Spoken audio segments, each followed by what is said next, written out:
Hi YouTube, welcome to another edition of Horror Hands, and for this video I'm going to go through the best part 2 sequels in my collection. So these are all the sort of part 2s that I've really enjoyed over the years. I'm sure I've missed some off, but these are the ones that immediately come to mind when I think of the part 2s that I really like. So just to preface, I have left off Aliens and Terminator 2, which have to be the greatest sequels ever made. It almost seems a bit redundant to talk about them in this capacity. So putting aside Aliens and Terminator 2, and of course Sharknado 2, which are all pillars of cinema, these are the part 2 sequels that I've always enjoyed watching. So first up, we have A Nightmare on Elm Street Part 2, Freddy's Revenge. So this one is my favourite of the Nightmare on Elm Street series. I just really like what they did overall with this film. I thought Freddy was really cool in it. I like the bit on the school bus. It's got some really great scenes in this. I think most notably for me is Freddy invading the pool party. It was just awesome. They really kind of ramped up Freddy's activities in this one. I like Jesse, the main character in this, and I also like kind of the inclusion of the body horror aspect of part 2, where sort of Freddy is coming out of Jesse's torso and that kind of thing. There's some pretty cool and quite dark elements to part 2. Yeah, I definitely think this is the best one that they did in the series. So yeah, Nightmare on Elm Street Part 2, always one that I've really enjoyed. Next up is The Conjuring 2. This one's my favourite of the Conjuring universe. Again, really impressed with this film. I thought they did a really good job with this one. I like how it kind of factors in the Enfield haunting, which is a real life case, quite a famous case over here in England. And they kind of use that as the crux of this story and had the Warrens going in and investigating it. And yeah, some pretty scary, pretty intense things that happen in this one. Quite a long film, but they do pack in a lot, and it's pretty action-packed and just kind of never lets up, never gets kind of boring. So yeah, this one for me is definitely the best that they did with the Conjuring movies. I was really impressed with this one. Thought Conjuring 2 was a great movie. So yeah, definitely recommend that one the most out of the Conjuring universe. Next up is Demons 2, which I've always loved since I was a kid. This one kind of just seems like a continuation of the first one. They just sort of move locations from the cinema to the high-rise apartment block. But nothing else kind of really changes. It's still just a full-on crazy, over-the-top, gory demons carnage that there was in the first one. I love how they even recycle some of the same characters and just have them in the film again without any explanation or anything like that. Just put in the same characters even though they were killed off in the first one. So yeah, it's a really good, just kind of mindless 80s gory demons movie. And I like the setting of the high-rise apartment block.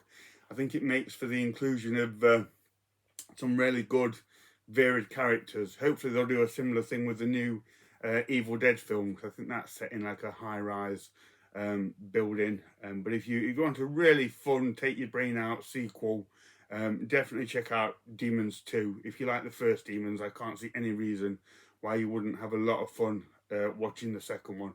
And there's some really cool kind of monster effects in this one as well, which is awesome, and a great soundtrack. So yeah, Demons 2, always thought that one was totally awesome. Speaking of Evil Dead, I had to include Evil Dead 2, another really fun sequel. So Sam Raimi kind of just remade his first film, but just threw in a lot more craziness and slapstick moments and full-on humour.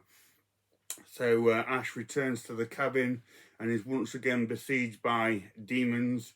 But lots of cool stuff in this, some additional characters which I think worked very well, some awesome looking demons, the great eyeball to the mouth scene, which always makes me laugh. I'm sure you've all seen Evil Dead 2, but yeah, definitely couldn't do the list without including this one. Probably my favourite of the series, I would say. It's close between 1 and 2, but I have a lot of fun watching number 2. Next up, okay, so I wasn't sure whether to include this one on the list or not, but I'm going to put it on, and that is The Fly 2.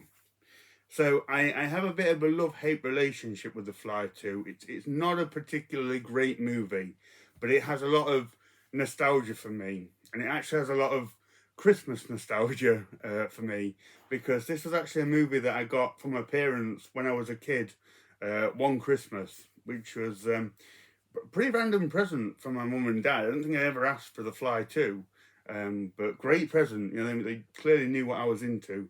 So yeah, I got The Fly 2 one Christmas as a kid, and remember watching it at Christmas. And at the time thinking it was a really good film. I was really impressed with the movie. I don't like the whole thing with the dog and yeah, the dog creature. I thought that was really sad. But at the time I thought, yeah, The Fly 2 is a pretty rocking sequel. Over time, you know, my tastes have changed. I've come to know a bit more, and it's not particularly a great film. And I still hate the dog thing. That's just really sad. But whenever I watch it, it does kind of take me back to Christmas as a kid, and unexpectedly getting this as a Christmas present. So yeah, holds a lot of kind of fun nostalgia for me. So yeah, in a strange way, despite me sort of coming to consider it as not a great film, it is one that I have a bit of sentimental value towards. So yeah. Okay, next up we have Friday the 13th Part 2. So couldn't do the list without this one. Now I have to say, within the Friday the 13th franchise, this one is really not my favourite. This would actually be quite far down on the list. And that's because I just much prefer Hockey Mask Jason. I didn't really care for the look of Jason in this one. I didn't like the hillbilly look or the sack head look. It didn't really work for me. Although I know it is a very popular version of Jason. A lot of people do like it. Yeah, I just prefer the hockey mask Jason. So I don't watch this one all that much. But I have to say, as just a prototypical slasher, Friday the 13th Part 2 is excellent. It's got a really great setup. Again, at the summer camp. Can't beat a summer camp setting. A great array of characters, good final girl, and the kills in this are absolutely fantastic. Some of them are a little bit derivative. I know a lot of them kind of rip off Mario Bava's Bay of Blood.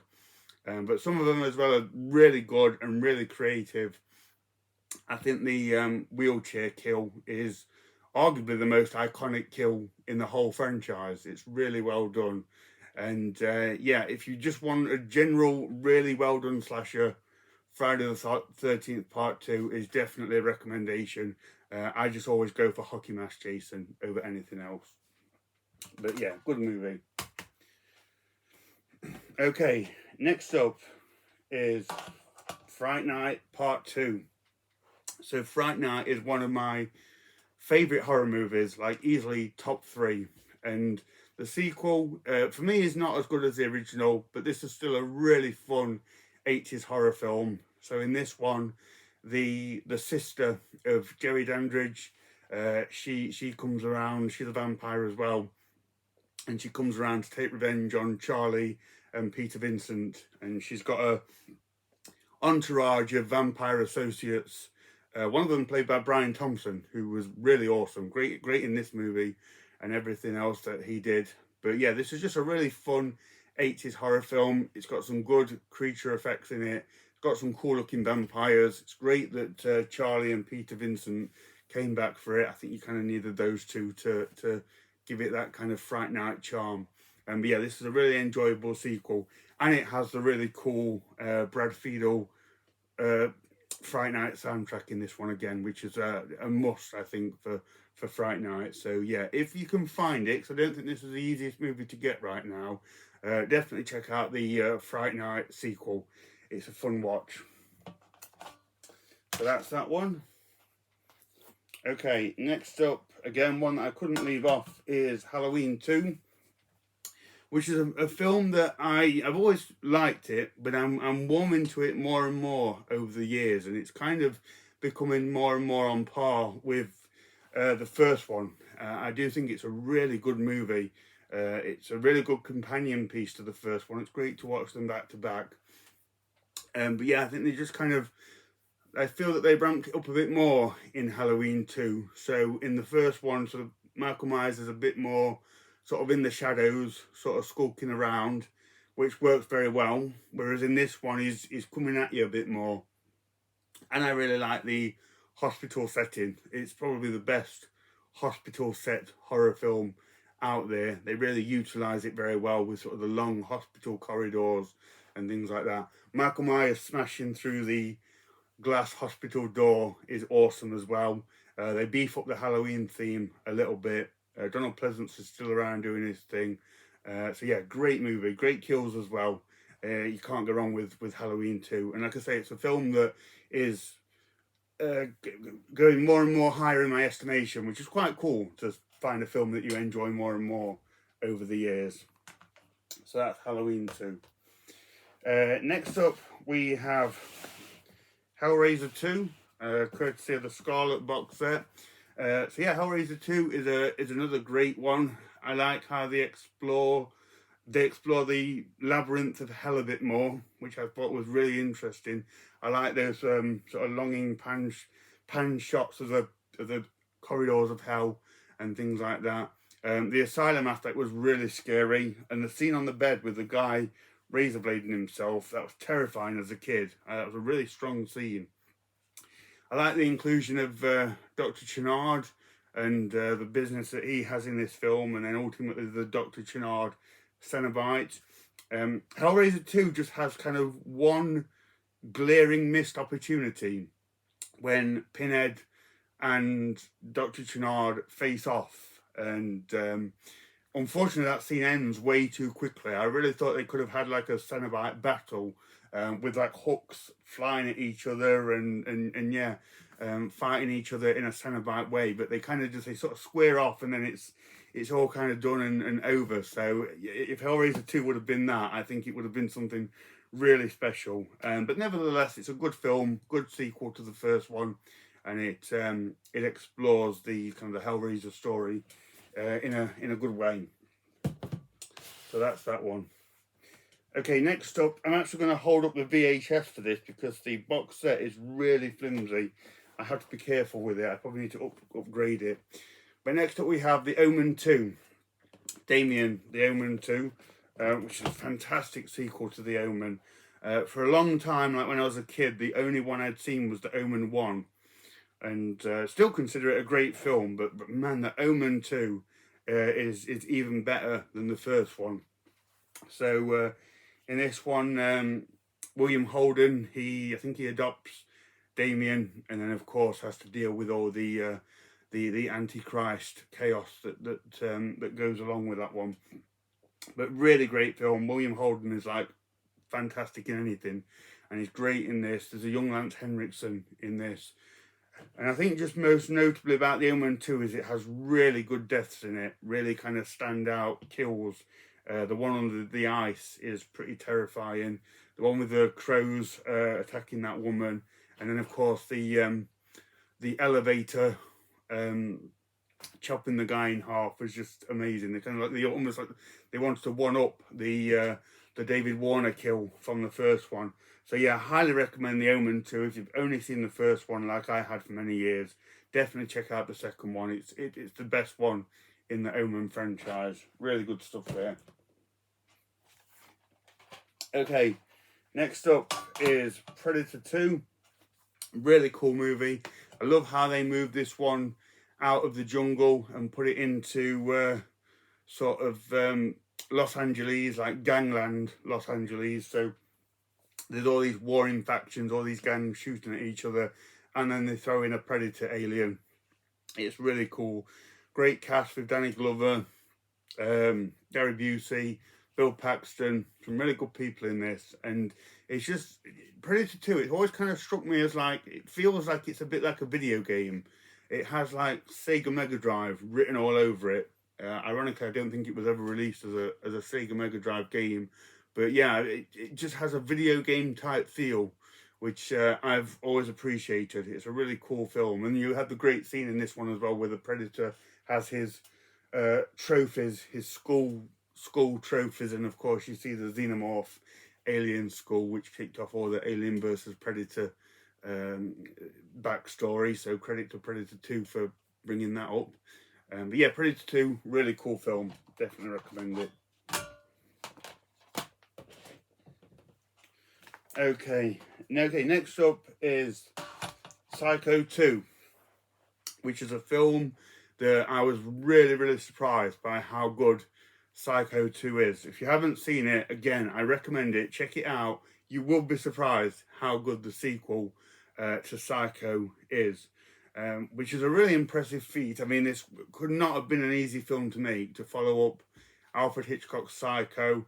It's a long time since, I think there's like a 20-year gap since the first one, so quite how you would approach this, I don't know, but they really nail Psycho 2. It's a great film where Norman Bates comes back to the Bates Motel after being incarcerated for many years, and of course the murders start happening again, the creepy things start to happen, and it's kind of like, is it Norman or isn't it? And you have to watch it and find out.